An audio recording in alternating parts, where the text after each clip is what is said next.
Hello everyone. स्वागत है आपका हमारी आज की इस वीडियो में।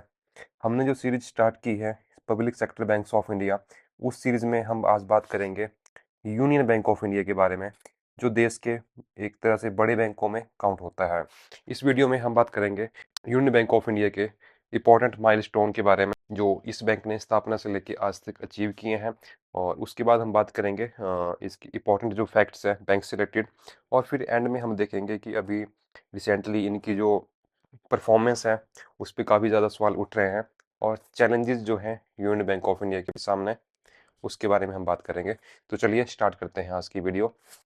अगर बात करें शुरुआत की, तो इस बैंक की जो स्थापना है 11 नवंबर 1919 को श्री सेठ सीताराम पौडर जी ने की, और 1921 में बैंक का जो हेड ऑफिस था उसकी जो इनाग्रेशन है वो महात्मा गांधी जी ने की थी।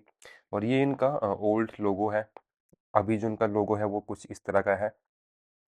और जब देश आज़ाद हुआ तो उस टाइम पे इनकी सिर्फ 4 ब्रांचेस थी पूरे देश में, और उसमें से भी 3 ब्रांचें इनकी मुंबई में थी और 1 ब्रांच इनकी सौराष्ट्र में थी। और जब 1969 में नेशनलाइजेशन हुआ तो उन 14 बैंकों में यूनियन बैंक ऑफ इंडिया भी शामिल था, और उस टाइम पे इनकी 240 ब्रांचेस थी।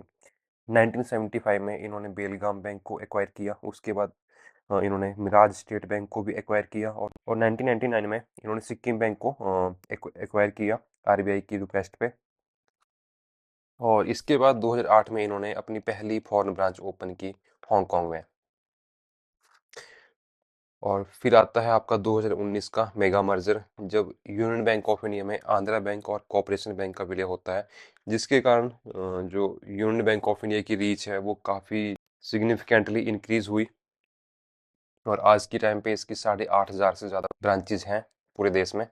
और मर्जर के बाद ये इसकी जो रैंक है पब्लिक सेक्टर बैंक्स में वो 5वीं आ गई। पहले 6 नंबर पे था, लेकिन मर्जिंग के बाद जो इनसे एक थोड़ा इनका जो मर्जिंग के टाइम पे इनका जो बिजनेस था 7.41 ट्रिलियन था, और इनके ऊपर जो एक बैंक था इनकी जो आगे था बैंक बैंक ऑफ इंडिया, उनका 9 ट्रिलियन था। लेकिन बैंक ऑफ इंडिया उस टाइम पे मर्ज नहीं हुआ, तो इस वजह से यूनियन बैंक ऑफ इंडिया की मर्जिंग होने के बाद 5वीं रैंक आ गई। अब बात करते हैं इंपॉर्टेंट फैक्ट्स के बारे में। तो यूनियन बैंक ऑफ इंडिया के जो एमडी और सीईओ हैं वो आशीष पांडे जी हैं। इनका जो हेडक्वार्टर है नरीमन पॉइंट मुंबई में है। इनकी ब्रांचें 8,649 हैं, और जो इनका बिजनेस मिक्स है वो 22 ट्रिलियन के आसपास है, और 74,800 एम्प्लॉय काम कर रहे हैं आज की डेट में। ग्रॉस एनपीए 3.52% और नेट एनपीए इनका काफ़ी अच्छा है 0.62%। मोबाइल ऐप है इनकी व्योम, और जो इनका कोर बैंकिंग सोल्यूशन सॉफ्टवेयर है वो इन्फोसिस का फिनेकल पे काम कर रहे हैं। अभी 43 डिस्ट्रिक्ट्स के आसपास ये एलडीएम है, और एक स्टेट आंध्र प्रदेश में ये स्टेट लेवल बैंकिंग कमेटी के हेड भी हैं, और ये आंध्र प्रदेश ग्रामीण बैंक को ये स्पॉन्सर भी करते हैं। रिसेंटली काफ़ी बातें इनकी परफॉर्मेंस के ऊपर हो रही हैं। अगर आप ये चार्ट देखोगे इसमें डिपॉजिट ग्रोथ और एडवांसेस ग्रोथ दिखाई गई है सारे सरकारी बैंकों की। ये आपकी जून क्वार्टर की है, जून 2025। इसमें आप देखोगे, अगर फिगर देखेंगे आप, तो यूनियन बैंक ऑफ इंडिया की जो डिपॉजिट ग्रोथ हुई है ईयर ऑन ईयर 3.63% इनका डिपॉजिट बढ़ा है, और 6.8 इनका एडवांस बढ़ा है। वहीं आप बाकी सरकारी बैंक देखोगे तो किसी भी बैंक का इतनी पुअर परफॉर्मेंस नहीं है। इवन अगर हम डिपॉजिट में बात करें तो सबसे नियर बाई जो इनकी बैंक है कोई, तो वो है पंजाब एंड सिंध बैंक, लेकिन उसकी परफॉर्मेंस काफ़ी अच्छी है इनसे, ऑलमोस्ट 5% का फर्क है। वहीं अगर एडवांसेस की बात करें तो 6.8% से इनका एडवांस ग्रो किया है, और इनके बाद नंबर आता है पीएनबी का 9.9। यहाँ पे भी काफ़ी ज़्यादा फर्क है। मैक्सिम बैंक आप देखोगे कि डिपॉजिट में 10% के आसपास हैं, कुछ बैंक 14% पे भी हैं। वहीं एडवांसेस में सारे बैंकों की ग्रोथ काफ़ी अच्छी है, अगर यूनियन बैंक ऑफ इंडिया को छोड़ दें।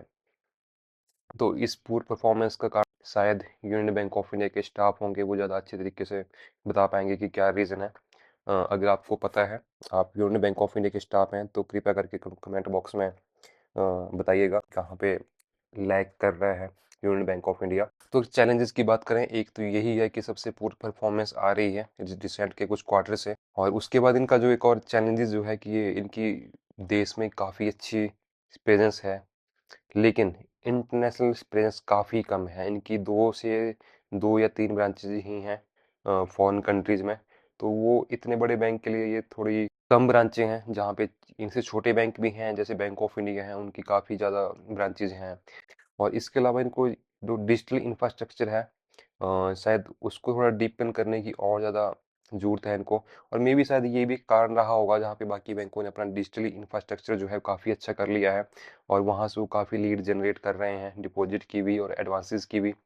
तो थोड़ा सा यहाँ पे यूनियन बैंक ऑफ इंडिया को अपना डिजिटल इंफ्रास्ट्रक्चर है उसको भी एनहेंस करने की ज़रूरत है। वी होप कि आने वाले टाइम में जो ये फिगर्स हैं वो यूनियन बैंक ऑफ इंडिया की काफ़ी ऊपर तक जाएंगी। हाँ, तो चलिए आज की वीडियो में इतना ही। नेक्स्ट वीडियो में हम फिर मिलेंगे किसी और पब्लिक सेक्टर बैंक के साथ। तब तक जय हिंद।